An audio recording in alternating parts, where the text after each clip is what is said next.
Bonjour à tous, bienvenue sur le webinaire à propos du décret tertiaire de ce matin. Nous allons parler des nouvelles relations entre propriétaires et locataires pour la mise en place de ce décret. Nous allons commencer dans 2-3 minutes, le temps que les derniers inscrits se connectent au webinaire. Je vous donne donc rendez-vous à 9h03.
Bienvenue à tous. Nous attendons encore quelques secondes. Nous commencerons à 9h03 précis.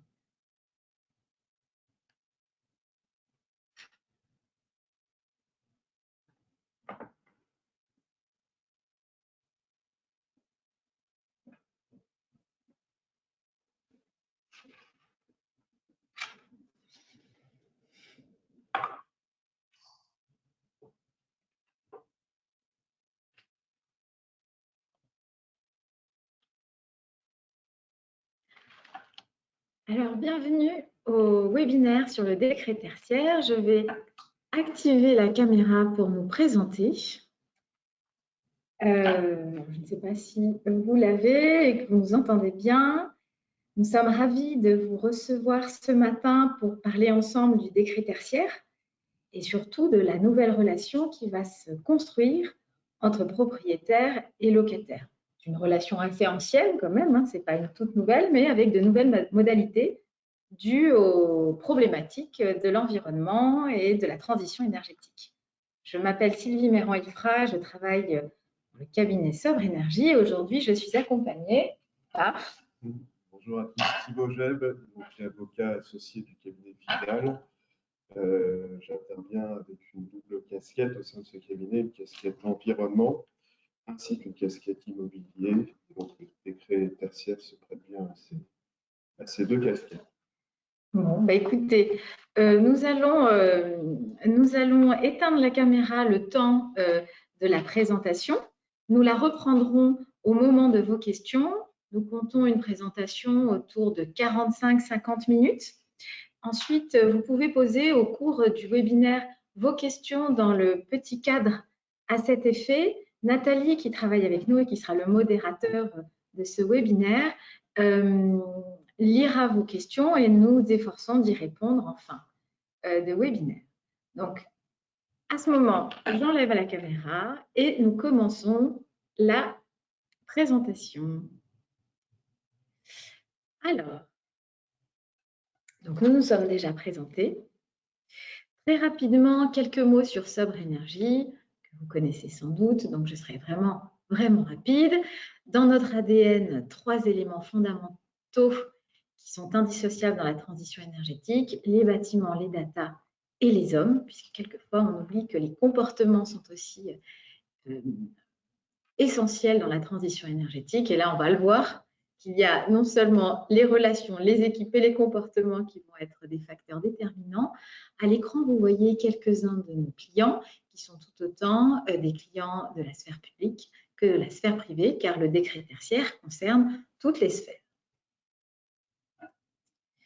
Dans nos métiers, eh bien, nous conjuguons plusieurs compétences pour accompagner nos clients dans la transition énergétique, des data analystes qui vont pouvoir mesurer l'ensemble des consommations de vos bâtiments à travers plusieurs sources de mesures de consommation énergétique. À la suite de cela, ils déterminent des profils énergétiques de vos bâtiments. Des energy managers prennent le relais pour justement, en fonction de ces profils et des dérives constatées, vont établir des scénarios et des actions afin de diminuer ces consommations énergétiques, puisque l'esprit du décret tertiaire, c'est bien entendu diminuer et quelquefois drastiquement les consommations énergétiques de vos bâtiments. Une fois que ces actions sont mises en place, que ces scénarios ont été décidés, les energy managers toujours vont vérifier l'impact de ces scénarios et de ces actions mises en place et vont travailler des scénarios complémentaires, car comme on le sait, le décret tertiaire, c'est 30 ans, et 30 ans, il faut assurer une certaine pérennité de ces actions. Je dis toujours dans les webinaires, vous avez de la chance aujourd'hui parce qu'on est dans les premiers 10 ans. Donc, toutes les actions qui vont avoir le plus d'impact vont se faire ces 10 prochaines années. C'est vrai que ceux qui vont nous succéder dans les 10 années, les 10 dernières années vont avoir plus de mal à faire ces économies parce que les 20 premières vont être les plus importantes. Donc, à nous de trouver, avec des actions adaptées, une trajectoire pour atteindre les objectifs du décret. Puis peut-être certains d'entre vous auront atteint tous les objectifs bien avant 30 ans et c'est ce que nous vous souhaitons. Et ensuite, de façon parallèle, les engagements managers vont permettre d'engager les communautés, aussi bien techniques, car c'est un nouveau métier pour eux, que les usagers des bâtiments. Très rapidement, notre outil, qui est une plateforme digitale, nous permet à nos clients d'être l'outil d'aide à la décision par rapport à ces différents scénarios issus des mesures préalablement prises. Et ensuite, nous allons travailler avec cet outil à des schémas directeurs, des financements, les plans d'action et les différentes conformités. Et je laisse Thibaut présenter Fidal. Oui, alors avec quelques mots sur le cabinet. Donc Fidal, c'est un grand cabinet d'avocats d'affaires qui est implanté un petit peu partout en France et qui propose à ses clients des disciplines dites historiques, je pense au fiscal, au droit social, etc., ainsi que des disciplines qu'on peut considérer comme étant plus récentes et qui témoignent de l'évolution de notre société. Je pense là au droit de l'environnement, au droit de l'énergie. Et donc avec une volonté actuelle au niveau de la direction du cabinet de casser les frontières entre ces différentes disciplines et de créer des passerelles entre elles pour favoriser les synergies et la pluridisciplinarité. Le décret tertiaire en est un très bon exemple, puisqu'il fait appel, vous l'avez compris, au droit immobilier, au droit de l'environnement, au droit de l'énergie. Voilà, c'est un mélange qui rend pertinent sur le marché. Alors, on me dit à l'oreillette qu'il faut qu'on parle plus fort. On va s'efforcer d'augmenter le volume, Thibaut. C'est noté. OK. Donc, très rapidement, qu'est-ce que le décret tertiaire et Opéra, ce qui est vraiment demandé? Ne vous inquiétez pas, nous ne rentrerons pas dans les basiques du sujet, mais juste pour vous résumer très rapidement, le dispositif éco-énergie tertiaire est issu de la loi Elan, qui justement se déployait sous 2 grands aspects, l'aspect de la mobilité et l'aspect de l'immobilier. Ce décret est ensuite complété par plusieurs arrêtés. Le premier arrêté méthode et puis plusieurs arrêtés valeurs dont on attend encore un troisième. On a un premier arrêté méthode, un deuxième arrêté valeur et un troisième que nous attendons toujours et qui a été annoncé comme publié en fin avril. Les objectifs de performance énergétique, deux façons d'atteindre ces objectifs, soit en valeur relative par rapport à une année de référence qui doit être prise entre 2010 et 2019, en aucun cas 2020 ou 2021, et donc soit une année de référence à partir de laquelle eh bien, il va être compté des diminutions de consommation énergétique, soit une valeur absolue qui est une valeur cible en fonction de la nature de l'activité, du bâtiment et de la fréquentation de ces bâtiments. Je te laisse compléter, Thibault. Oui, donc le dispositif, il concerne aujourd'hui donc, tous les bâtiments. Donc le texte parle de tout bâtiment, partie de bâtiment ou ensemble de bâtiments qui hébergent des activités tertiaires sur une surface de plancher supérieure ou égale à 1000 m², avec une petite évolution récente, hein, puisqu'initialement le dispositif ne concernait que les bâtiments qui existaient au jour de la publication de la loi Elan, à savoir au 24 octobre 2018, sous-entendu tous les bâtiments qui étaient érigés postérieurement ne rentraient pas dans le champ du dispositif. Et donc avec cette nouveauté depuis le 25 août 2021, hein, donc depuis la publication de la loi Climat et Résilience, un dispositif qui concerne tous les bâtiments existants, hein, on insiste sur ce point, quelle que soit leur année de mise en service. Les assujettis, les textes sont également très clairs sur ce sujet.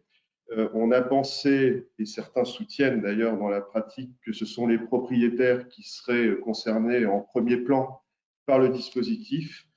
C'est une erreur, hein, puisque les textes visent les propriétaires et le cas échéant, sous-entendu, quand une relation locative a été nouée entre un propriétaire et un occupant, donc les textes visent le preneur à bail. Donc on a deux assujettis à ce dispositif, hein, et le législateur les invite donc à atteindre les objectifs de performance énergétique qui ont été fixés en s'entendant dans le contrat. Donc facile à écrire du côté du législateur, beaucoup plus difficile, pardon, à mettre en musique, hein, puisque la loi ne nous dit pas grand-chose de plus, si ce n'est voilà, que l'on a deux responsables, le propriétaire, le locataire, à charge pour eux de s'organiser dans le contrat en vue d'atteindre ces objectifs. Et donc pratiquement, ça passe par deux choses.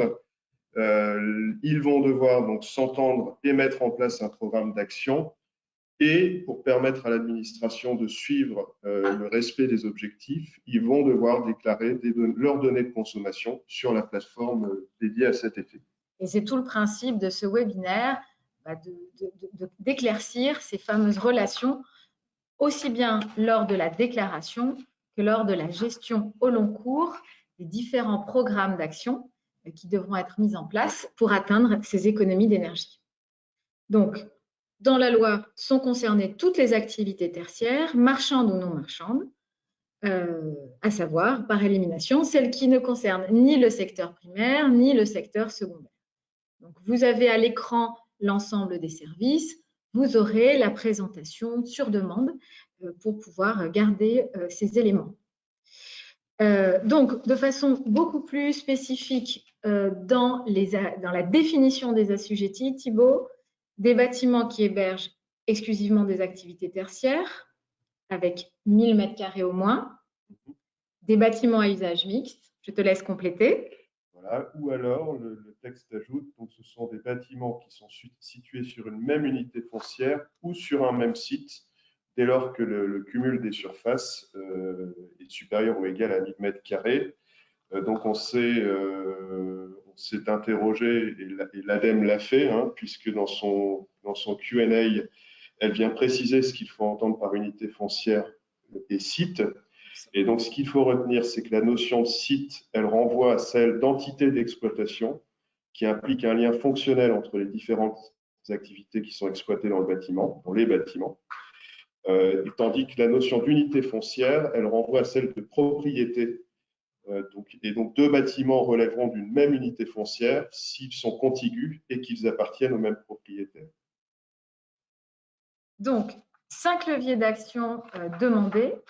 La performance énergétique des bâtiments en soi, et c'est tout le centre de ce décret. L'installation d'équipements performants et de dispositifs de contrôle, puisqu'effectivement, il faut pouvoir mesurer et attester de l'atteinte des objectifs décidés. Les modalités d'exploitation des équipements, puisque, on le verra, les économies d'énergie vont se faire à plusieurs niveaux, aussi bien de façon beaucoup plus globale, et ça concernera le propriétaire au niveau de l'enveloppe et de la structure du bâtiment, et au niveau de l'exploitation à l'intérieur du bâtiment, au niveau de l'exploitation des équipements et des réglages. Je rebondis, Sylvie. Donc, on voit bien au travers de ces leviers d'action, donc, qui sont fixés par le pouvoir réglementaire, que le dispositif concerne aussi bien le propriétaire que le locataire, puisqu'on voit, plus on descend dans les leviers d'action, plus on se rend compte qu'il concerne la personne de l'occupant plutôt que celle du propriétaire. Donc, on a bien une double responsabilité qui peut être engagée au niveau du propriétaire et du locataire. Je dirais même plus, qui doit être engagé. Absolument. Donc, la tête de l'attestation numérique annuelle, une fois que vous avez déclaré vos consommations énergétiques, vous le voyez sur l'image, vous avez les consommations relatives qui sont finalement vos objectifs à partir des déclarations que vous aurez faites. Les objectifs modulés, on le verra un peu plus tard dans cette présentation, qui vous permettent justement d'adapter par rapport à vos moyens les objectifs que vous pouvez atteindre et ceux que vous ne pouvez pas atteindre, car les moyens mis en place seraient disproportionnels par rapport aux résultats attendus. Et ça fait l'objet de dossiers techniques qui seront à déposer avant 2026 pour cette première échéance 2030, 2036 et 2037 et 2047 pour les 3 autres échéances quand vous optez pour la consommation relative. Mais ça, on en parlera un peu plus en détail dans les slides qui suivent. Tout ça pour vous dire qu'il y a comme principale sanction, plus une sanction name and shame, avec la publication des mauvais élèves, si la mise en demeure est restée sans effet. C'est d'autant plus important dans cette période où, aussi bien, je sais que parmi les inscrits et ceux qui assistent à ce webinaire, il y a autant de territoires que d'entreprises. Pour les territoires, vous avez un devoir d'exemplarité qui sera, on va dire, vérifié entre guillemets par le préfet relatif à votre unité, à votre territoire.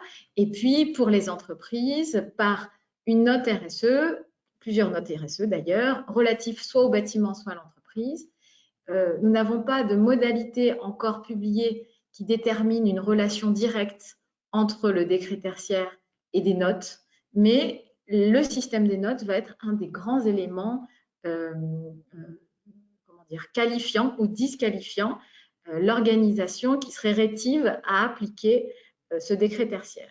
Les amendes ne sont pas si dissuasives que ça. Vous le voyez à l'écran, on parle de 1 500 € pour les personnes physiques par site et 7 000 € pour les personnes morales.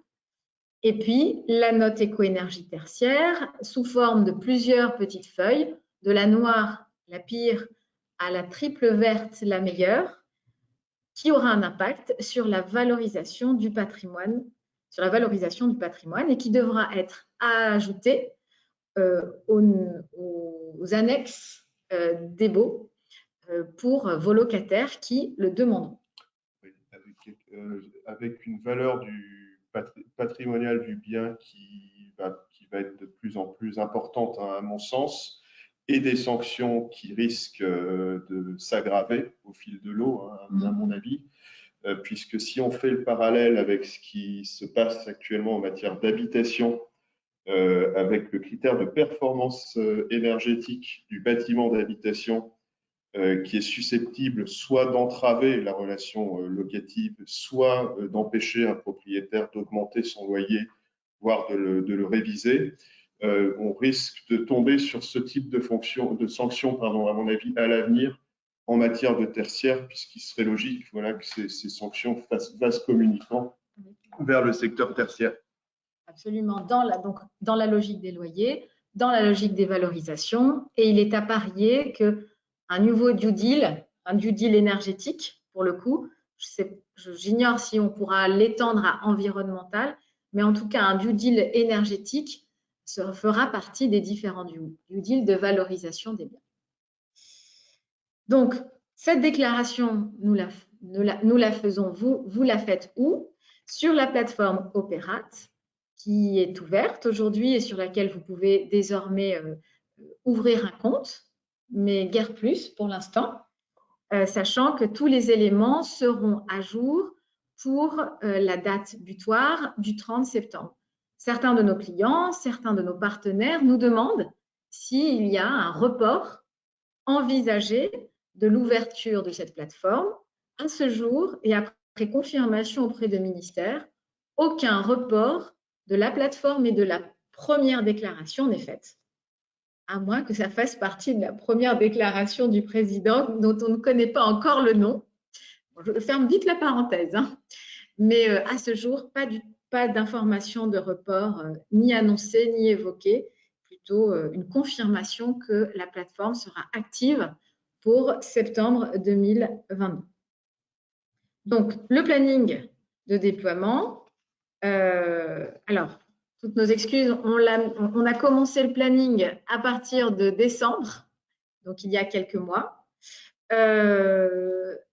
Fin avril, il devrait y avoir de façon opérante la possibilité de saisir les données de référence et de générer en juillet les premières attestations. Les dates limites, la date limite de déclaration est le 30 septembre, sachant que vous pourrez le faire avant quand la plateforme sera opérante.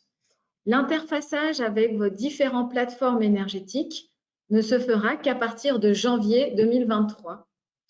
Là, on a mis 1er janvier tel qu'annoncé. Il n'est pas impossible que ça soit premier trimestre 2023, mais on ne joue pas les mauvaises langues ici. Donc, vraiment, de façon opérationnelle pour vous, création du compte, vous avez sans doute déjà réalisé pour la plupart d'entre vous. Création des comptes utilisateurs. Ensuite, les renseignements des données patrimoniales d'abord. Ça appartient aux propriétaires de le faire. Ensuite, les consommations de l'année de référence pour tout le monde.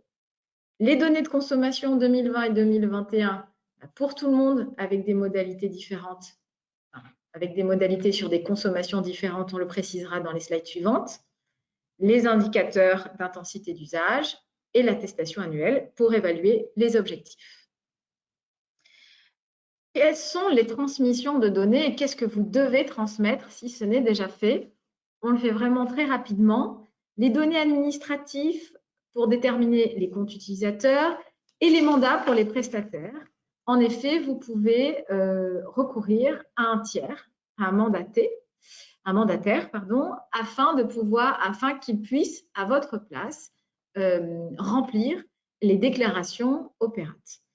Il y a à cet effet une option, si on peut le dire comme ça, une touche dans Opérate pour pouvoir délivrer un certificat de mandataire. La définition des sous-structures, donc en général, ces infos-là appartiennent aux propriétaires, c'est aux propriétaires de déclarer ces infos-là. Les données bâtimentaires également, avec toutes les données, les cas d'assujettissement, pourquoi c'est assujetti, pourquoi ça ne les serait pas dans votre bâtiment. Sachez que ceux qui échappent à l'assujettissement sont les constructions provisoires, les bâtiments de culte et les bâtiments liés à la défense. Vous avez dans les bâtiments liés à la défense des précisions assez poussées dans le FAQ de l'ADEME, que je vous invite toute la partie A de la FAQ de l'ADEME, ou dans les bâtiments non assujettis liés à la défense, vous avez vraiment les catégories et les sous-catégories. Donc, l'identification géographique, très importante pour les données climatiques, et puis les compteurs. Ensuite, eh bien, les situations de référence, c'est-à-dire l'année de consommation de référence que vous aurez choisie.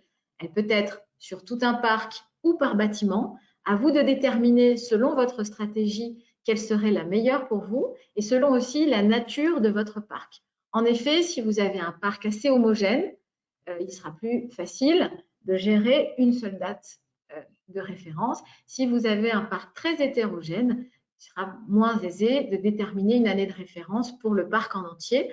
À vous aussi de déterminer soit pour le parc, soit pour un ensemble de bâtiments, soit par bâtiment, l'année de référence qui vous siera le plus, qui sera l'année la plus consommatrice, étant exclue de cette année de référence l'année 2020 et l'année 2021 pour les bâtiments qui seraient antérieurs de ce fait. Donc, l'année de référence, les catégories et les changements d'activité. On nous pose aussi la question souvent, quand on change de propriétaire, quand il y a une cession, comment cela se fait? Comment on peut justement déclarer cette cession? En fait, cela ne change rien aux éléments de déclaration. En revanche, il y a à cet effet des endroits à remplir qui permettent de renseigner le nouveau propriétaire ou le nouveau locataire. Ensuite, les consommations annuelles par type d'énergie, les indicateurs d'intensité d'usage que vous aurez identifiés. Les données, vous avez des données facultatives qu'il est intéressant de garder, qui ne sont pas obligatoires à déclarer sur Opérat. Et donc, à l'aide de menus déroulants, les champs sont à remplir manuellement pour l'instant, et puis le seront de plus en plus via des interfaces avec une API sur vos plateformes énergétiques à partir de 2023. Donc, vous êtes un propriétaire et vous allez devoir effectivement déclarer les informations administratives, les consommations annuelles des espaces annexes, et puis toutes les entités fonctionnelles qui sont les exploitants de vos bâtiments, puisque c'est au propriétaire de déclarer quels sont ses locataires ou ses exploitants. Ensuite, vous avez un identifiant unique bâtimentaire que le propriétaire devra transférer à ses locataires pour éviter les doublons. Et c'est en cela que faire équipe entre propriétaire et locataire, notamment pour ces éléments de déclaration, est très important. On agrège les consommations à l'échelle du bâtiment. Le propriétaire, donc, comme je le disais, transmet aux exploitants les éléments constituant l'identifiant unique bâtimentaire et justement évite les erreurs possibles. Donc, comme on le disait tout à l'heure, il y a un profil assujetti et le profil mandataire que l'on doit remplir si l'on veut être aidé dans cette déclaration. Ceux qui ont accès à la plateforme sont trois publics différents, qui sont les administrateurs de la base de données, c'est l'ADEME, qui a un accès en lecture-écriture d'Opérat, les agents chargés de contrôle, sachant que tous les contrôles seront en 31, 41 et 51, c'est-à-dire sur les contrôles en 3 phases, selon les 3 phases et les 3 objectifs par 10 ans. Donc, vous avez encore 8 ans. Mais ne vous y prenez pas dans 6 ou 7 ans. Parce que si vous n'avez pas déclaré à partir de 2022, c'est une faute. Et puis ensuite, l'accès grand public, en effet, un des grands objectifs d'Opérat, c'est de pouvoir constituer un benchmark entre les différentes consommations énergétiques en fonction des types et des natures de bâtiments, afin ensuite d'avoir une échelle de consommation et d'avoir une échelle de référence de consommation entre le plus consommateur et le moins consommateur des bâtiments qui appartiennent au même type de bâtiment que les vôtres. Donc, qui déclare quoi? Je vais passer très rapidement, vous aurez ces éléments-là. Comme le dit les éléments de code, et Thibaut, tu ne me contrediras pas sur le sujet, il y a une déclaration annuelle des consommations d'énergie sur la plateforme numérique réalisée par le propriétaire ou par le preneur à bail selon la responsabilité respective en fonction des dispositions contractuelles régissant leurs relations. Et c'est à ce moment-là qu'effectivement, il faudra définir quelles sont les dispositions contractuelles. Et puis, les propriétaires se communiquent mutuellement les consommations de façon régulière, dont ils assurent donc des éléments dont ils assurent respectivement l'exploitation. Là-dessus, ce qu'il faut avoir à l'esprit, c'est que tout est possible, puisqu'à nouveau, on a un législateur, enfin, un pouvoir réglementaire qui laisse aux parties le soin de s'entendre au travers du contrat. Et donc, dans la pratique, on rencontre de tout. Et d'ailleurs, les textes offrent de la souplesse aux parties, puisqu'il est prévu, par exemple, que le propriétaire peut déléguer que le locataire peut déléguer au propriétaire le soin de déclarer à sa place. Les textes prévoient également la possibilité de faire appel à un prestataire extérieur. Bon, bref, tout est possible. Alors, c'est vrai que la logique voudrait que chaque partie déclare les consommations qui la concernent directement. Mais encore une fois, voilà, tout dépendra du contexte. Et dans la pratique, on se rend compte que vraiment toutes les situations sont possibles. Et donc, c'est un sujet qu'il faut échanger. C'est un sujet que le propriétaire et le locataire doivent définir ensemble de la manière la plus précise possible. D'autant plus qu'un locataire bouge, donc évolue. Donc, le propriétaire devra à chaque nouveau locataire redéfinir des éléments contractuels de fonctionnement. Et plus les éléments contractuels de fonctionnement seront précis, et mieux ce sera. Pour la suite des éléments, on n'oublie pas, encore une fois, que le décret tertiaire, c'est 30 ans de possibles soucis administratifs sur ces éléments-là. Donc, plus ils seront précis, moins il y aura de soucis. Donc ça, on reprend un peu ce qu'on disait dans les slides précédentes. Donc, une fois que tout est bien déclaré, comme je vous le disais, qu'on a bien fait, qu'on s'est bien entendu, on reçoit une note éco-énergie tertiaire par bâtiment, qui fait que quand il y a un des acteurs qui n'assure pas, qui ne fait pas ce qui doit être fait, eh bien, l'ensemble des parties prenantes peuvent hériter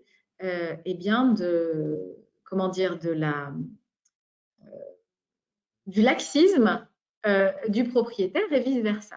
Donc, cette note éco-énergie tertiaire, c'est vraiment l'affaire de tous. Et elle doit être rendue publique sur tous les bâtiments, en particulier les bâtiments publics.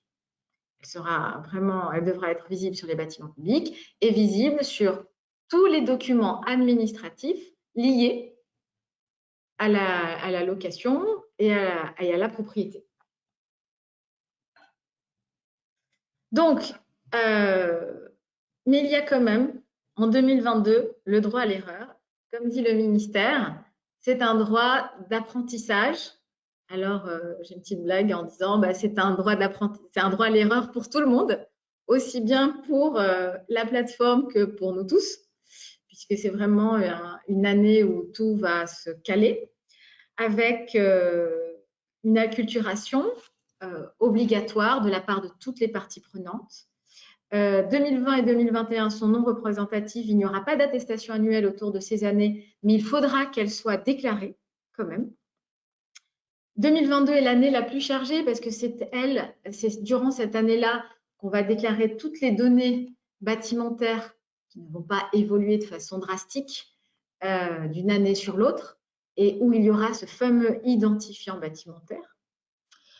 Et puis, l'ADEME et l'ensemble des contrôleurs vont tenir compte des retours utilisateurs de cette première année, avec notamment dans les déclarations, la facilité des déclarations, le taux d'erreur dans les déclarations, pour pouvoir corriger les années suivantes les différentes fonctionnalités. Donc, il faut prendre pour tout le monde cette année 2022 comme une année d'apprentissage. Alors, on peut tout à fait dire, comme 2022 est une année d'apprentissage, on commence en 2023. Il est conseillé de commencer en 2022 et de faire toutes les erreurs possibles pour que justement 2023 soit parfait. Alors, le mot d'ordre, vous l'avez compris, à partir de tout ce qu'on a dit sur l'obligation des uns et des autres de bien collaborer dans les déclarations et la gestion des actions de performance énergétique, c'est former une équipe. Former une équipe, qu'est-ce que c'est? C'est s'entendre et s'organiser autour d'un nouvel objectif commun. Les relations sont multiples, donc vous avez un preneur à bail et un bailleur dans un même bâtiment ou dans plusieurs, entre tous les preneurs à bail avec un même bailleur dans un bâtiment, entre les preneurs à bail qui se succèdent dans le temps, donc on n'est pas à l'abri d'une grande complexité, notamment quand on va gérer des grands centres commerciaux, par exemple, et comment le propriétaire doit pouvoir sensibiliser des locataires qui se disent moi j'ai un bail 369, comment je pourrais être concerné par un décret qui est de 10, 20, 30, c'est complètement hors ma sphère d'action. Et non, le propriétaire a un devoir d'informer et de sensibiliser ses locataires. Quelle feuille de route mettre en place ensemble? On va définir une gouvernance, on va définir une trajectoire qui permet d'atteindre les objectifs qui seront définis par Opérate. On va préciser les responsabilités de chaque partie, anticiper et partager les budgets à mettre en place, d'où la précision importante de qui fait quoi, qui déclare quoi et qui paye quoi, et bien dans les annexes. Et on va vous présenter Thibaut très rapidement. Et puis, intégrer les actions de suivi dans la matrice, puisque ce sont ces actions-là qui vont permettre d'attester tous les efforts mis en place pour atteindre les objectifs du décret. En général, lors des contrôles, on vous demandera les actions mises en place. Parmi les questions que nous avons fréquemment, nous avons le cas de si moi, locataire, je fais des actions et mon propriétaire ne fait pas d'action, est-ce que je vais être puni? Est-ce que je vais faire l'objet d'une sanction? Eh bien, si vous prouvez que vous avez mis en place un certain nombre d'actions, eh bien non, vous ne serez pas sanctionné. Alors que le propriétaire qui ne pourra pas montrer ses actions mises en place le sera. Et vice-versa. Donc, à vous de déterminer les actions, de les consigner, de les cadencer et d'en mesurer les effets, qui vous permettra ensuite de déterminer pourquoi vous avez atteint les objectifs ou pourquoi vous ne les avez pas atteints. Donc, il se peut que vous ne puissiez pas les atteindre parce que les efforts vont coûter beaucoup plus cher en termes d'ROI par rapport aux résultats attendus. Et bien là, on parle de ce fameux dossier technique qu'il faudra compléter par des ingénieurs assermentés en interne ou en externe afin de justifier le fait que vous n'ayez pas atteint les objectifs pour des raisons soit économiques, soit plutôt techniques, pour des raisons techniques. Je pense beaucoup aux objectifs liés aux bâtiments historiques. C'est tellement vraiment compliqué et tellement coûteux d'établir de nouveaux travaux autour de ces bâtiments historiques qu'effectivement, il est à parier que beaucoup de dossiers techniques concerneront les bâtiments historiques, mais pas que. Ensuite, il va falloir, une fois que vous avez déterminé le qui fait quoi entre le propriétaire et le preneur à bail, il faudra aller trouver toutes les données nécessaires pour les déclarations. Et là, vous avez énormément d'acteurs à aller voir pour recueillir toutes ces données. Vous les avez à l'écran, les occupants, les experts internes, les investisseurs. Tous ces éléments, tous ces acteurs-là sont c'est une nouvelle partie prenante de l'ensemble du décret tertiaire. Donc, il faut savoir travailler. Alors, on préconise la mise en place d'un comité de développement durable qui va pouvoir justement assurer la gouvernance de l'ensemble du projet. L'intégration d'une annexe environnementale au bail, et ça on en parlera avec Thibaut tout de suite. la visibilité, le partage des plans d'action et le partage des résultats, parce qu'effectivement, sans ces éléments-là, vous n'arriverez pas à atteindre ni la trajectoire, ni les éléments administratifs demandés pour le suivi de cette trajectoire jusqu'à atteindre les objectifs. Et donc, il faudra pouvoir, dans cette nouvelle gouvernance, pouvoir désigner un représentant du preneur qui s'occupera de ces éléments-là de façon précise, un représentant du bailleur et un représentant de l'ensemble des preneurs, par exemple, si vous êtes beaucoup d'occupants avec un même propriétaire. Ces acteurs-là vont pouvoir travailler la relation entre les assujettis et on va pouvoir avoir de l'information sur l'ensemble de l'immeuble. Pourquoi il est important d'avoir au-delà, là on l'a dit, on va le redire, il est important de faire équipe car effectivement les responsabilités sont partagées.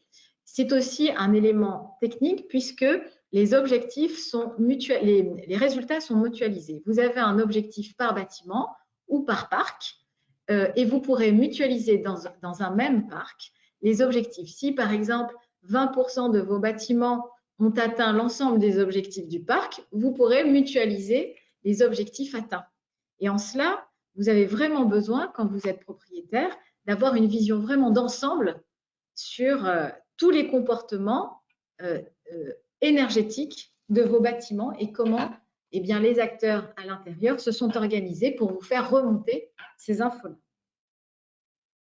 Alors, avec Thibaut, on a écrit, avant de passer à l'étape dure du juridique, quelques questions qui nous sont souvent posées.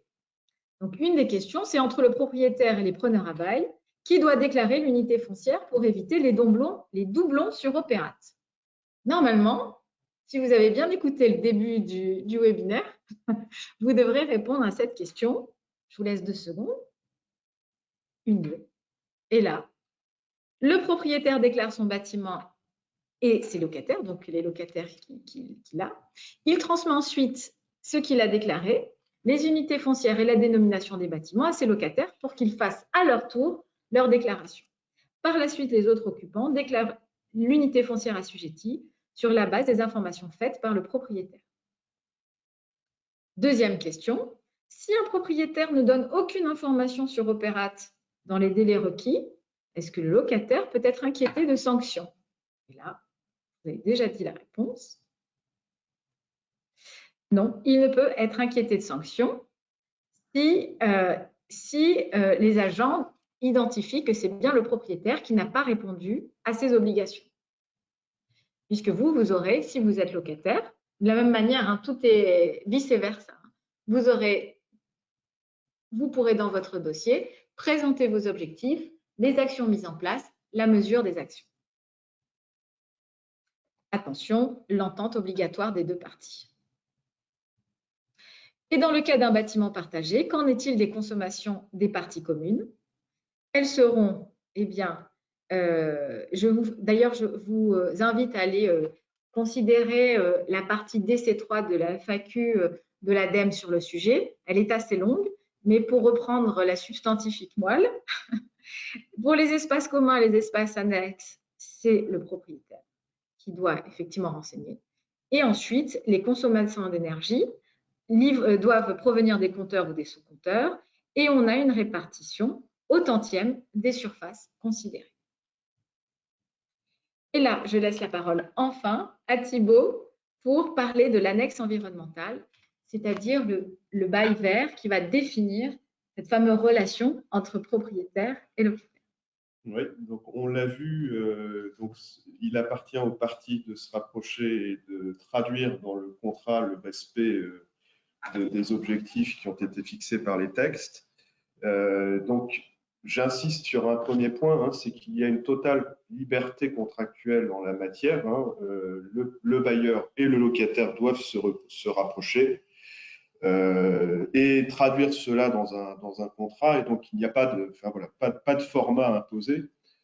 Mais on en vient tout de même dans la pratique à se poser la question de savoir si un outil contractuel existant pourrait s'avérer opportun pour permettre aux parties de traduire dans la pratique ces objectifs-là. Et on se rend compte qu'il en existe un qui s'appelle l'annexe environnementale, alors qui, encore une fois, n'est pas un passage obligé, n'est pas là, enfin, je ne suis pas là pour l'imposer, loin de là. Donc, annexe environnementale ou BAIVER, autrement appelé dans la pratique. Et donc, cette annexe environnementale, elle est issue d'une loi plus ancienne, elle est issue de la loi Grenelle 2 de juillet 2010, et elle a été prévue dans un contexte un peu différent, puisque c'est une annexe qui doit être annexée aux locaux conclus ou renouvelés portant sur des locaux de plus de 2000 m² à usage de bureaux ou de commerce. Donc, le champ d'application est un peu plus large, le seuil de surface est un peu plus élevé, mais mettons-le de côté puisque ce n'est pas l'objet de mon discours aujourd'hui. Je me propose de me placer volontairement dans le champ de cette annexe environnementale, puisqu'on se rend compte que c'est un outil intéressant. Sylvie a parlé à l'instant de mutualisation, de coopération, de mise en place d'un programme d'action, et on se rend compte précisément que cette annexe environnementale a été imaginée pour ça par le législateur à l'époque, puisque vous le voyez sur la slide, donc on rapporte un texte du Code de l'environnement qui institue cette annexe. On nous parle de communication mutuelle des informations relatives aux consommations énergétiques des locaux loués, d'obligations qui vont s'imposer aux preneurs pour limiter la consommation énergétique des locaux concernés. On est vraiment dedans. Enfin voilà, on se rend compte qu'on est, dans l'épure de ce qui est attendu dans le cadre de ce dispositif du décret tertiaire. Et donc voilà, donc tout cela pour dire que cet outil peut être utilisé. Si on va sur la slide suivante. C'est Bonaldi. C'est bon. Voilà, quand on va sur la slide suivante, on se rend compte, voilà, un petit peu plus dans le détail de ce qui est attendu dans le cadre de cette annexe environnementale de la part des parties concernées. Donc voilà, on voit qu'il s'agit de décrire les équipements, de se communiquer mutuellement des consommations annuelles énergétiques, des consommations annuelles d'eau. Et enfin, on se rend compte, et là on est vraiment à nouveau dans l'épure de ce qui est attendu dans le cadre du décret tertiaire. Donc ce dispositif prévoit que le preneur et le bailleur peuvent établir selon la périodicité qu'ils fixent un bilan de l'évolution de la performance énergétique du bâtiment ou des locaux loués. Et sur la base de ce bilan, les deux parties vont pouvoir s'engager sur un programme d'action. Donc voilà, on est vraiment là-dedans, si ce n'est que cette annexe environnementale a plus été une coquille vide qu'autre chose dans la pratique, puisque les textes n'étaient pas spécialement contraignants, enfin n'étaient pas contraignants du tout d'ailleurs, puisqu'il s'agissait d'une simple possibilité de s'engager sur un programme d'action. Et donc, vous pensez bien que devant cela, peu d'assujettis dans la pratique se sont engagés dans des programmes ambitieux. Mais voilà, donc cette annexe, elle permet cela. On peut s'en inspirer pour mettre en musique les obligations des parties en vue d'atteindre les objectifs. Et donc, dans la pratique, on s'est retrouvé confronté à 3 types d'annexes environnementales. Alors, les plus fréquentes, les annexes que je peux appeler minimalistes, qui consistaient en des simples transmissions mutuelles d'informations. Les parties se sont assez souvent limitées à cela, compte tenu de ce dispositif non contraignant. Mais on trouvait aussi des annexes que j'appellerais moyen-termistes, même si ce n'est pas très joli, qui prévoyaient la mise en place, comme le précisait Sylvie, d'un comité spécifique, d'un comité réunissant des représentants du bailleur et du preneur, à charge pour lui de se réunir à échéance fixée. Et ces annexes moyen-termistes prévoyaient des réunions ponctuelles à échéance spécifique et des discussions autour de cette performance énergétique du bâtiment et des locaux loués. Et enfin, des annexes dites maximalistes qui existaient, qui étaient rares mais qui existaient, qui prévoyaient la mise en place d'un comité spécifique qui se réunissait à des échéances déterminées et qui était en charge de la mise en place d'un programme d'action en vue d'améliorer la performance énergétique de l'immeuble. Et donc, c'est de ces annexes dites maximalistes qu'il faut s'inspirer aujourd'hui pour mettre en œuvre ce dispositif du décret tertiaire. Le tout, c'est de ne pas considérer Opérat comme une fin. C'est-à-dire que Opérat, c'est le début de l'histoire. On n'est pas du tout quand on dit former une équipe pour avoir une meilleure déclaration. Certes, on va éviter les doublons, on va se mettre d'accord sur qui déclare quoi, etc. Mais le vrai challenge, c'est ce comité mixte de suivi du buyer qui est finalement le suivi des actions qui sera mise en place. Et c'est là que tout commence. En fait, Opéra, c'est là que tout commence.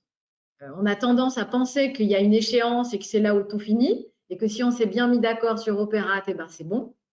En fait, pas du tout. C'est juste le début. C'est comme le mariage.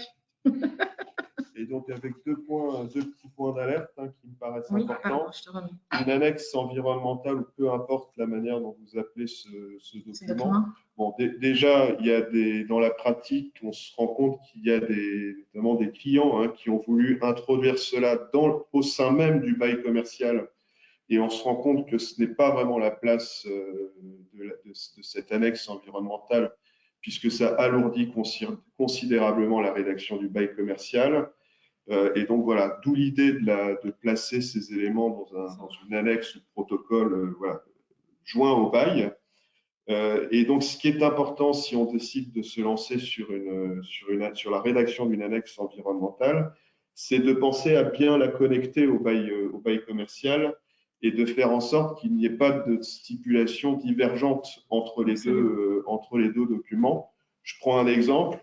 Une annexe environnementale qui va permettre à un bailleur de venir dans les locaux loués pour réaliser des travaux de performance environnementale particuliers, et un bail qui interdit le bailleur de pénétrer dans les locaux loués pendant le cours du bail. Voilà, c'est ce type. Alors, ça, c'est une divergence légère, si je puis dire, mais il peut y en avoir des plus lourdes, et donc il est important de bien connecter les deux.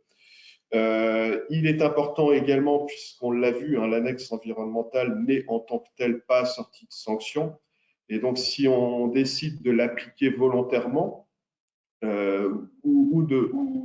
parce que prévu par un texte, il faut bien penser à l'assortir le cas échéant de sanctions, puisque les sanctions ne viennent pas naturellement en la matière, il faut les prévoir. Et enfin, là je m'adresse plutôt aux juristes, donc bien penser, le juriste est en mesure de prévoir des clauses qui marchent bien et de bien articuler cela avec le bail, mais il est impératif, puisque là on tombe dans un domaine technique qui échappe à la compétence juridique, il est impératif en pareil cas de se rapprocher de partenaires compétents d'un point de vue technique pour que chacun s'y retrouve et pour que le contrat soit rédigé de la manière la plus efficace possible. Puisqu'en effet, dans les contrats, on fixe des objectifs qui sont finalement qui sont les mêmes par rapport aux objectifs du décret, et on fixe les responsabilités de chacun pour pouvoir atteindre ces objectifs. Il faut savoir ensuite contrôler si les objectifs ont été atteints, et un des éléments de contrôle, des éléments de tiers de confiance, et ce sont ces fameuses plateformes, Sabre en est une, mais toutes les autres le sont aussi, pour justement jouer ce rôle de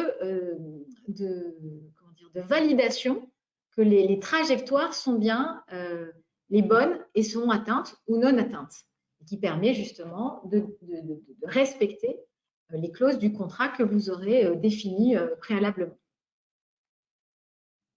Je passe. Là, on passe rapidement. On retrouve, ce sont tous les sujets qui peuvent être mobilisés dans le cadre de la préparation de cette annexe. Donc, on se rend compte, là, on retrouve d'un point de vue pratique les différents leviers d'action que l'on évoquait tout à l'heure et qui concernent aussi bien le bailleur que le locataire. Donc, il y a une partie qui porte plus sur le comportement, l'utilisation du bâtiment. Une partie qui porte plus sur le mesurage, l'évaluation des données, et une partie qui est plus technique, la mise en place de contrats de performance énergétique, etc. C'est une autre façon de présenter les choses. À voir comment gérer chez vous entre bien l'aspect juridique des éléments et la définition des responsabilités, et l'aspect technique des éléments avec la mesure de la performance et des trajectoires adoptées entre les répartitions des obligations déclaratives, calées avec un élément, des autorités juridiques chez vous, le programme d'action, eh bien, avec la direction du patrimoine, les services généraux et quelquefois même les responsables RSE de vos entreprises. Et puis, le suivi et la pérennité des actions avec bien, la gestion de la mesure et du suivi des différentes actions que vous aurez mis en place. C'est là où la gouvernance de votre comité décret tertiaire ou développement durable va jouer son rôle en plein, puisqu'il va pouvoir coordonner ces trois éléments essentiels à la bonne entente et à la bonne marche de tous les acteurs pour la réussite du décret. Oui, sur ce point, comme l'indiquait Sylvie tout à l'heure, hein, c'est vrai que dans la pratique, à date, les assujettis se sont concentrés sur, et tout naturellement hein, d'ailleurs, sur la première échéance déclarative au 30 septembre 2022. Et donc, toutes les réflexions, enfin la plupart des réflexions en tout cas qui ont eu lieu dans la pratique, ont porté sur les clauses du bail, enfin du contrat relatif aux déclarations. Ça, sur ce point, on sent que les gens sont de plus en plus mûrs, mais c'est oublié, c'est ce que disait Sylvie, hein, c'est un peu l'arbre qui cache la forêt, c'est oublier tout le reste, donc les programmes d'action qui vont devoir être mis en musique et surtout le suivi, effectivement, et la pérennité des actions qui doivent se traduire par la rédaction de clauses spécifiques au sein des contrats. Et puis très rapidement, parce qu'on est pressé par le temps, et je voudrais qu'on ait le temps de poser les questions. On vous parlait tout à l'heure de cette nécessité à suivre la mesure et les actions des différents locataires et du propriétaire. Donc, une plateforme de management énergétique se met au cœur du dispositif, qu'elle soit l'association des différentes plateformes et des propriétaires et des locataires, ou une plateforme qui joue un rôle de tiers de confiance de la mesure et des objectifs atteints des locataires et des propriétaires. Qu'est-ce qu'on peut attendre, par exemple, d'une plateforme? C'est qu'elle puisse avoir un suivi périodique, mois par mois, des différentes consommations et le chiffrage bien, des économies réalisées pour pouvoir justement bien calculer ces économies mois par mois, année par année. On évoquait précédemment la notion de dossier technique et les modulations des objectifs. En effet, quand on se rend compte qu'il y a des contraintes techniques, des contraintes architecturales et patrimoniales qui poussent un certain type de travaux, une certaine façon d'élaborer, de gérer ces travaux, qu'il faudra déterminer dans votre dossier technique que vous présenterez lors des contrôles à différentes échéances. Et puis, bien noter dans ces dossiers techniques les changements d'activité exercés dans les bâtiments et les coûts manifestement disproportionnés par rapport à des objectifs qui devraient être atteints. Donc, vraiment, nous vous conseillons, avec vos outils de mesure et avec toutes les parties prenantes, de s'entendre également sur un dossier technique afin qu'à chaque contrôle ou à chaque étape de votre trajectoire, vous ayez tous les éléments justifiant des travaux, des actions mises en place, des travaux, des objectifs atteints, des raisons pour lesquelles les objectifs n'ont pas été atteints. Vraiment très rapidement, donc chaque échéance, on l'a dit, pour les dossiers techniques 2026, 2037, 2047, qui le fait un collaborateur justifiant de compétences, un bureau d'études, un architecte spécialisé, avec, dans les actions que vous pouvez mettre en place, différents temps de retour sur investissement, sur le bâti, sur l'équipement, sur la gestion des équipements. À vous aussi de cadencer par rapport aux objectifs les premières économies sur l'exploitation et les actions de réglage, les deuxièmes volets d'économies qui vont atteindre sûrement 30% sur les dysfonctionnements et l'ajustement des dérives, et puis ensuite les travaux sur le bâti. Là, je vous ai mis un exemple de trajectoire, de suivi de trajectoire par rapport aux consommations et ça vous permet aussi d'avoir des projections sur l'année à laquelle vous allez atteindre vos objectifs de décret. Ça peut être avant les dates butoirs et vous serez ainsi libéré de cette date butoir si vous avez atteint les objectifs avant. Donc, très rapidement et en conclusion, les parties prenantes forment une équipe commune. Il y a vraiment deux dimensions fondamentales qui est juridique et technique et c'est pour ça qu'on a décidé avec FIDAL de faire ce webinaire en commun. Et puis, chaque partie a un intérêt, au-delà des obligations réglementaires, d'assurer sa transition énergétique essentielle, comme on le sait, dans les contextes aujourd'hui de réchauffement climatique. Thibaut, as-tu d'autres conclusions? Alors, à vos questions. Je me rends compte. Bon, je remets sur la première slide et nous attendons vos questions. Alors, bonjour à tous. Première question. L'occupant ne peut faire sa déclaration qu'une fois celle du propriétaire faite, n'est-ce pas? Oui, pour éviter les doublons. Après, ça va dépendre de l'accord qu'il y aura entre propriétaire et locataire. Si le propriétaire lui donne mandat de faire les premières déclarations, c'est lui qui s'en occupera. S'il n'y a pas de mandat spécifique, le locataire prendra soin de se renseigner auprès du propriétaire pour savoir s'il a rempli ses déclarations et avoir les identifiants des bâtiments concernés. Le tout est d'avoir ces premiers identifiants. Normalement, c'est au propriétaire de le faire, mais le propriétaire, d'un commun accord avec le locataire, peut charger le locataire de le faire. Ça va dépendre des conventions établies entre propriétaire et locataire. Merci. Deuxième question. De qui parle-t-on lorsqu'on pénalise des personnes physiques par site pour la sanction financière?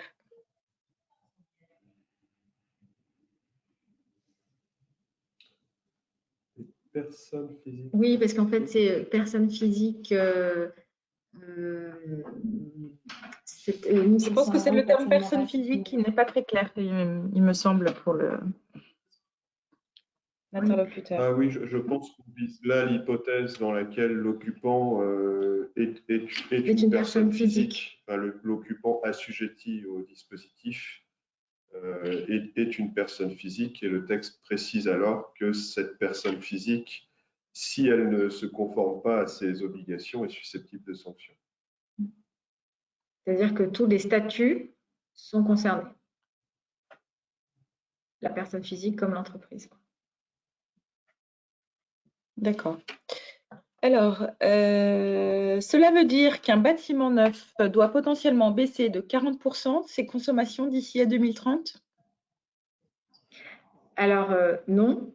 En général, tout ce qui va être année de référence, c'est plutôt pour les bâtiments antérieurs aux années 80, on le dit, aux années 90, puisque ce sont des bâtiments vraiment pas du tout aux normes énergétiques. Pour les bâtiments neufs, ils doivent se conformer aux valeurs absolues, qui sont en fait les valeurs cibles, qui sont définies par l'arrêté 2 en fonction de la nature des bâtiments. Un bâtiment neuf aura un objectif de consommation maximale par mètre carré à vérifier sur les arrêtés en fonction de la nature de son bâtiment.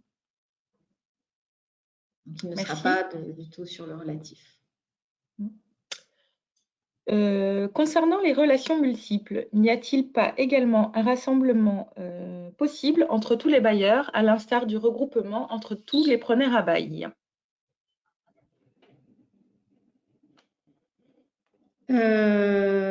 Alors, est-ce qu'il y a des cas de multipropriétaires dans les bâtiments? C'est ça? Oui, c'est ça. On peut l'imaginer. Oui, quand il y a multipropriétaires d'une même unité foncière, oui. Eux aussi doivent se rassembler. Notamment une copropriété ou un ensemble immobilier organisé en volume.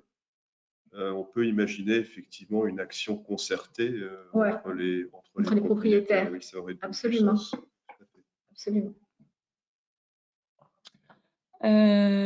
Une question concernant les syndics. Avez-vous déjà eu des retours de la part de syndics pour des copropriétés? Est-ce logique que ce soit les syndics qui déclarent les bâtiments dans le but d'harmoniser les données bâtimentaires? Eh bien là, ça va dépendre de ce qu'on charge, enfin, des missions du syndic, des missions chargées du syndic.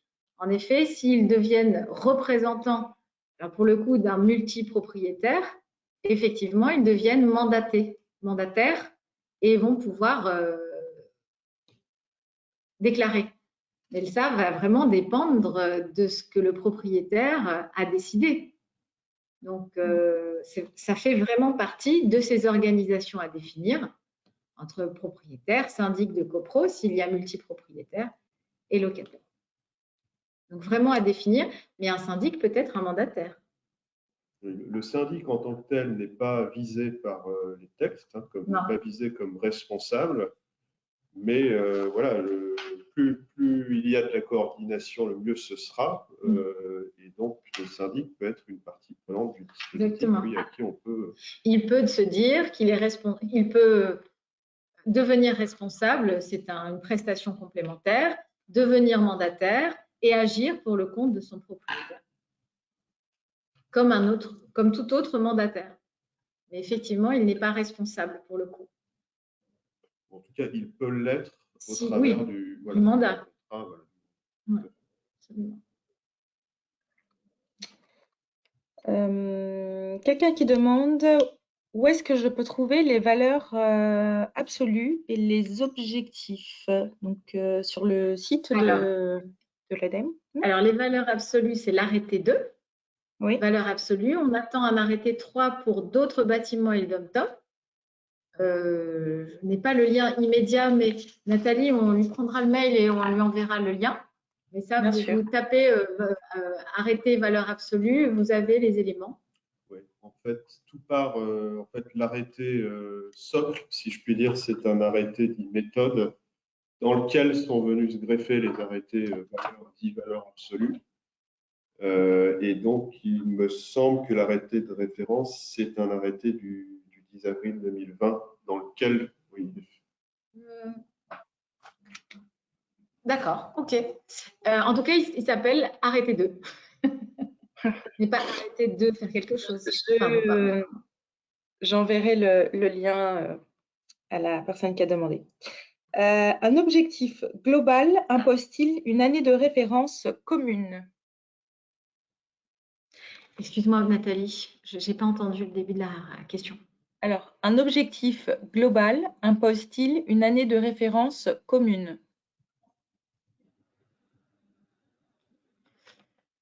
Alors, on n'a pas fini de répondre à la question d'avant qui était les objectifs. Les objectifs sont définis par Opérat une fois que les déclarations ont été faites. Ça, je finis de répondre. Ensuite, ça répond aussi à la question suivante. Les objectifs sont déterminés en fonction de vos déclarations.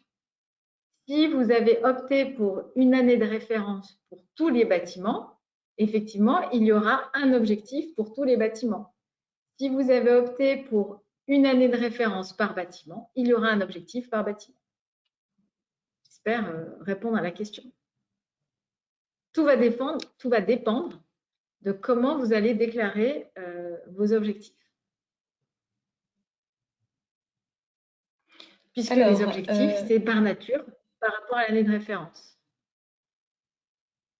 Donc, ils seront inégaux en fonction du profil énergétique de votre bâtiment. Si vous avez un parc avec des bâtiments très différents, avec des activités très différentes, les objectifs seront différents. Ce n'est pas la même chose de déclarer, par exemple, vous êtes, je ne sais pas moi, on va dire une ville, vous allez déclarer des bâtiments de bureaux et des écoles, eh bien, les objectifs ne seront pas les mêmes et vous n'allez pas mettre la même année de référence.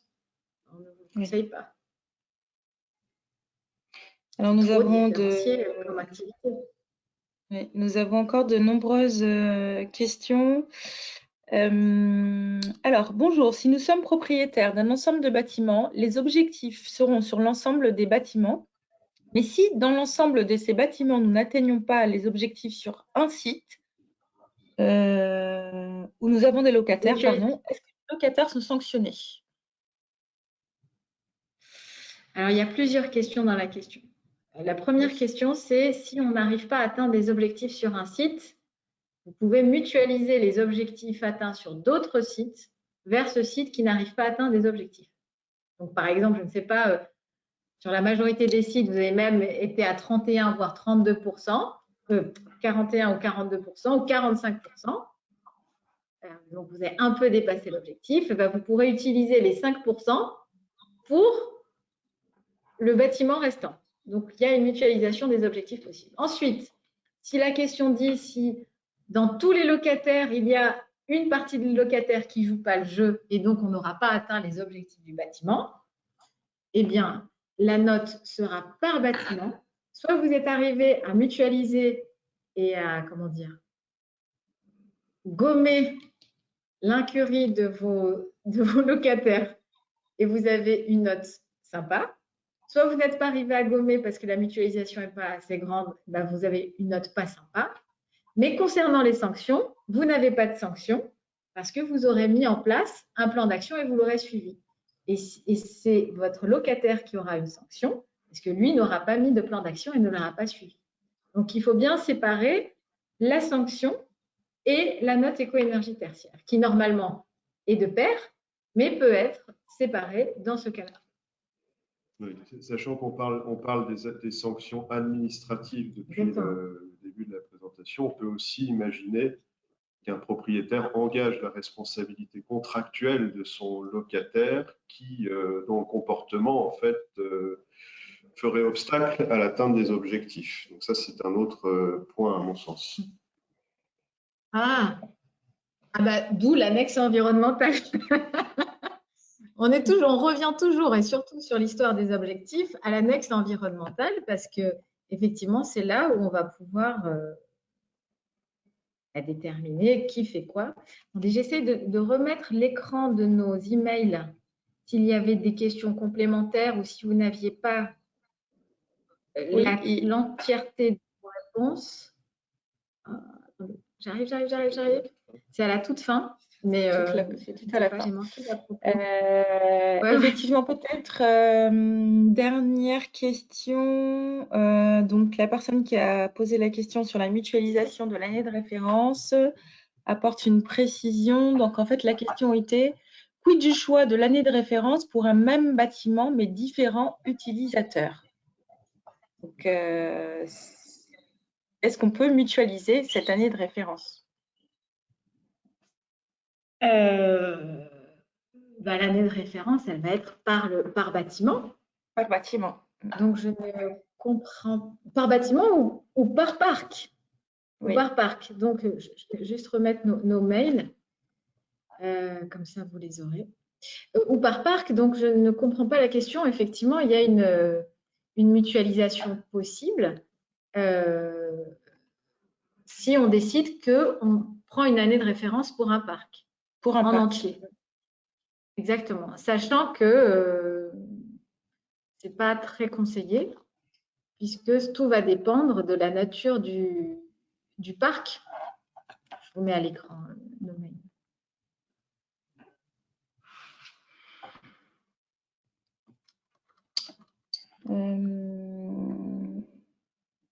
Alors, qui est responsable des obligations du décret tertiaire dans le cas d'un bail amphithéotique?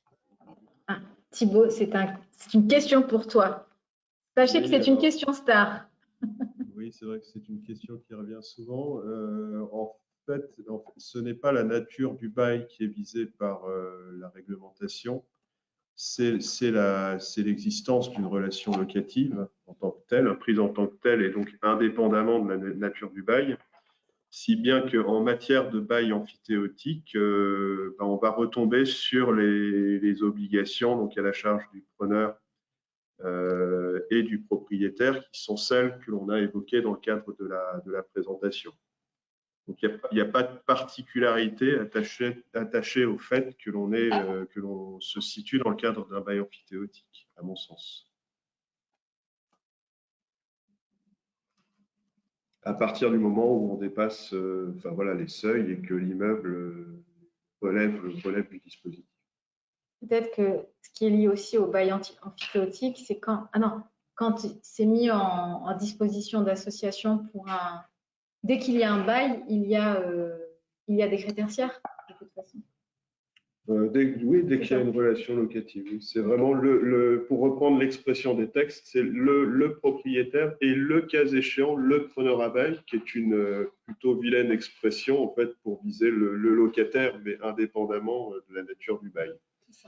Pourvu voilà, que les surfaces soient à usage tertiaire. Une dernière question peut-être. Dans une galerie marchande, les petits magasins qui n'ont pas de point de livraison mais un simple sous-compteur, comment cela se passe? Ouais. Eh ben, s'ils ont un sous-compteur, c'est bien. Donc, le PDL doit être bien sûr déclaré et les sous-comptages également. Le problème, c'est quand ils n'ont pas de sous-compteur. Donc, ils déclarent au tantième de la surface. Mais c'est la grande problématique, c'est l'absence de sous-comptage. Effectivement, la déclaration doit se faire au tantième de la surface occupée. Mais c'est une problématique, je pense qu'elle sera affinée dans les textes qui vont suivre, notamment les franchisés et les situations de grande multilocation.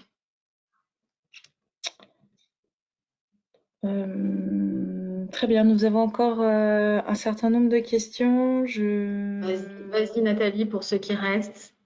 D'accord, très bien. C'est comme 74 encore inscrit, encore présent. Oui. Très bien. On nous demande, est-ce qu'il y a du nouveau pour les data centers? Pas encore. Mais nécessairement. Nécessairement. On a eu les concepteurs du décret tertiaire qui attendaient des retours des acteurs, puisque un des grands éléments de ce décret, c'est qu'il soit fait en concertation avec les parties prenantes. Et les data centers ont mis un peu plus de temps à répondre aux demandes, notamment de Marc Leroux, au sein pour recueillir toutes les informations et ce qui est être requis de la part des data centers. Mais ils seront impactés. Absolument, ils sont impactés et plus que ça. Ouais. Impacté, c'est déjà ça.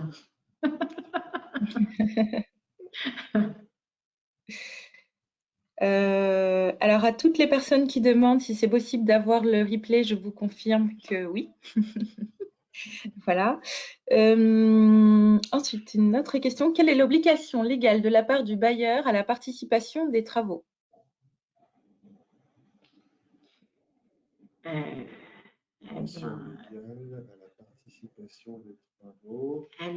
Celui qui détermine tous les travaux d'enveloppe, déjà, en tant que bailleur. Oui, alors, je peux répondre peut-être sous un angle plus droit commun. Ouais. Le bail, encore une fois, les parties doivent s'entendre. Hein, pardon, c'est un peu la partie facile de la réponse. Donc, le bailleur et le locataire doivent s'entendre pour atteindre les objectifs. Donc, la répartition découle du contrat, avec des limites tout de même, hein, puisque notamment en matière de bail commercial, aujourd'hui, dans l'absolu, pendant longtemps, les propriétaires répercutaient l'intégralité des travaux, notamment de mise aux normes sur leurs locataires.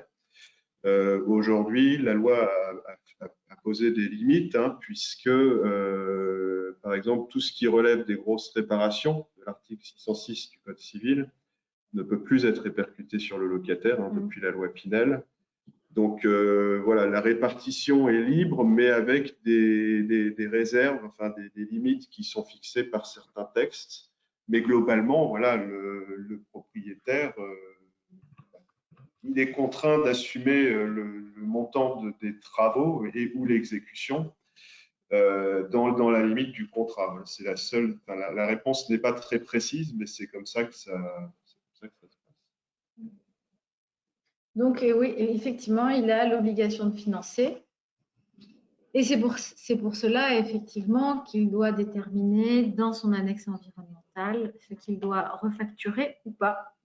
Ça va faire partie, de toute façon, des négociations des loyers et des charges, hein, toute cette partie environnementale. il va y avoir peut-être une charge énergétique, comme il y a une taxe TOM. Il pourrait y avoir une charge énergétique. Hein. Assez souvent dans les baux, là, enfin, en tout cas, c'est ce qu'on rencontre le plus souvent actuellement. Tout ce qui découle du décret tertiaire est considéré par les parties comme relevant des mises aux normes de l'immeuble et ou des locaux loués, et donc sont interprétés en tant que tels. Voilà, on parle de travaux de mise aux normes et qui sont supportés par les parties conformément à ce que le bail prévoit s'agissant de ces travaux de mise aux normes. Et en matière de bail commercial, assez souvent, les travaux de mise aux normes sont supportés par le locataire, notamment quand il découle de son activité à lui. Dans la limite, on l'évoquait à l'instant, hein, de tout ce qui relève du 606, à savoir des grosses réparations.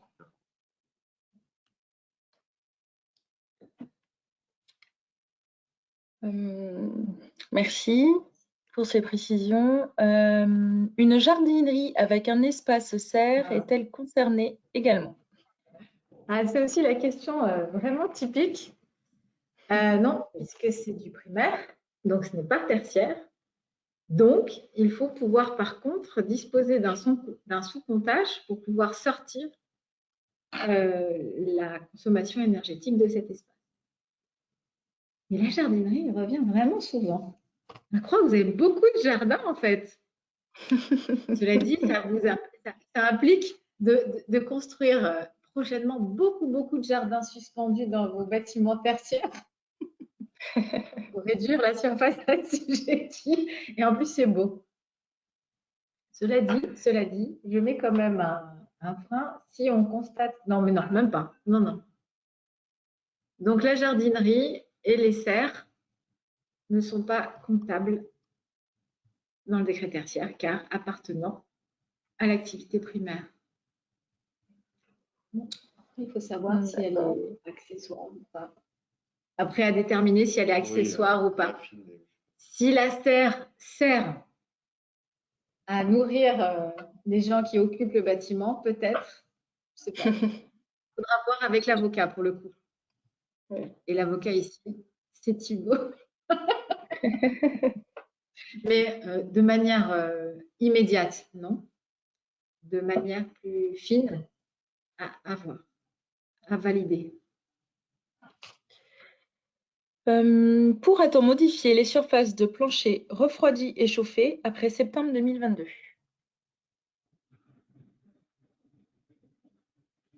La question dit modifier? Oui. C'est ça? Oui. Oui, alors ça sera comme… Alors, ça va dépendre d'où la modification est issue. Si la modification c'est issue d'une erreur, parce qu'on s'est trompé dans les métrages, on a une droit à l'erreur en 2022 jusqu'à 2023. Si c'est une cession parce qu'on a vendu une partie des sols ou un rachat, il faudra le déterminer. Il faudra donc modifier la surface avec la preuve qu'il y a eu cession ou rachat. Donc, tout va dépendre de la nature de la modification.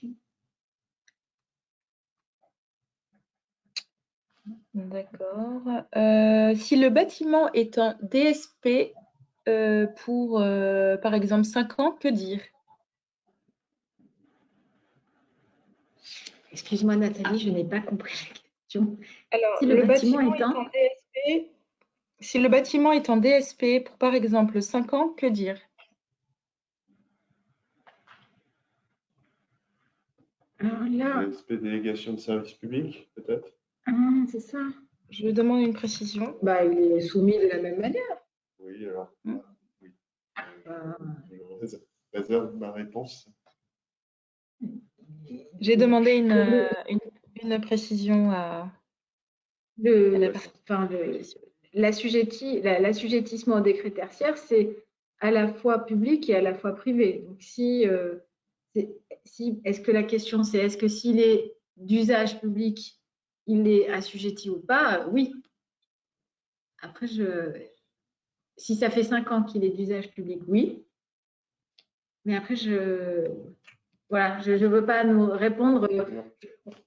On va étudier la question On va étudier la question et on répondra de manière directe à la personne qui aura répondu. Très bien. Peut-être une dernière question. Un industriel doit considérer ses surfaces de stockage, matières premières et produits finis.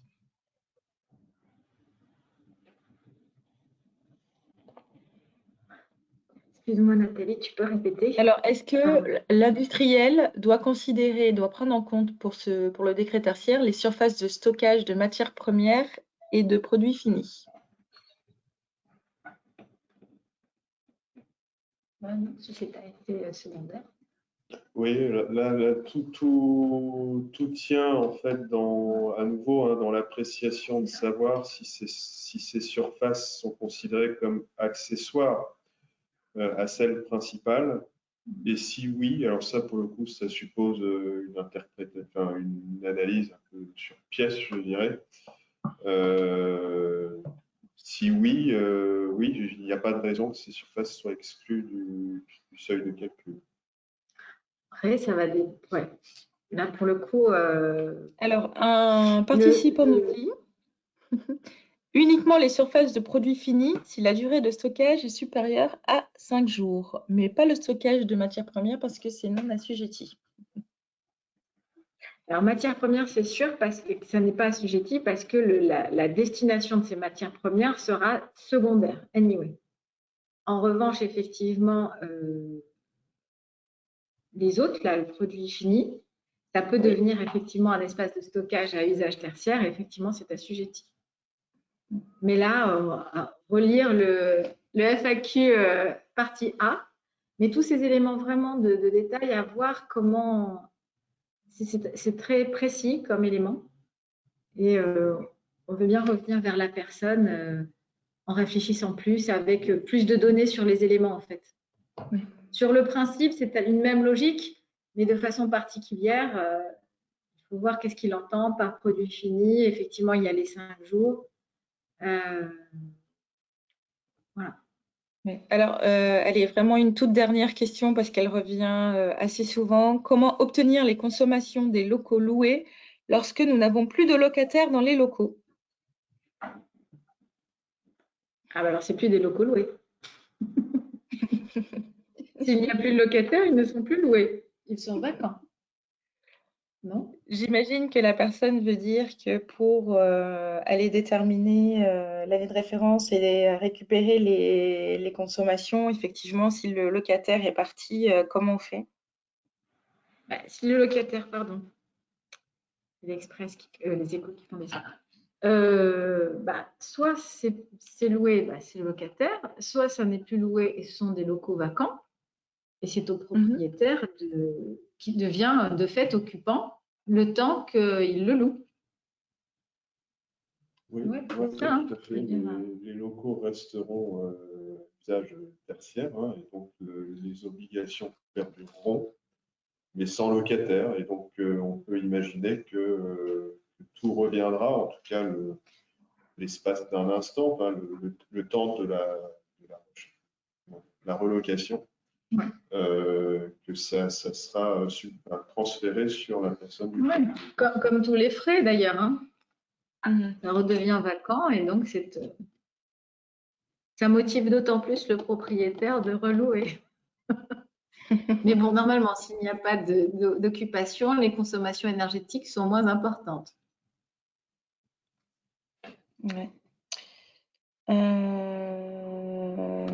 Je pense qu'on a fait le tour des questions. Non, on en a une toute dernière. Comment le nouveau locataire détermine son année de référence? Le nouveau locataire? Oui. Celui qui reprend le bail? Eh Oui. bien, je pense qu'il hérite de l'année de référence. En tout cas, jusqu'à 2030. Après 2030, à voir. Mais il va hériter, bien sûr, de l'année de référence et des éléments bâtimentaires du locataire précédent, puisque c'est du même bâtiment dont il s'agit. Très bien. Bon, on a fait le tour des questions. Comme je le disais à tous ceux qui ont demandé, un replay sera envoyé. Et puis, s'il y a des questions complémentaires ou des précisions aux réponses apportées, vous avez nos 2 emails. On a remis la caméra pour vous dire au revoir. On était très heureux d'avoir animé ce webinaire ce matin. On espère que vous avez appris 2-3 trucs et qu'on reprogrammera ensemble avec Thibaut sur d'autres sujets concernant le décret tertiaire.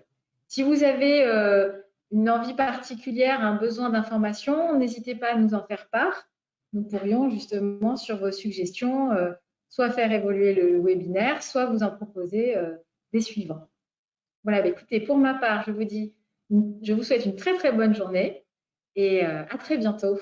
À très bientôt. Merci à vous tous. Au revoir.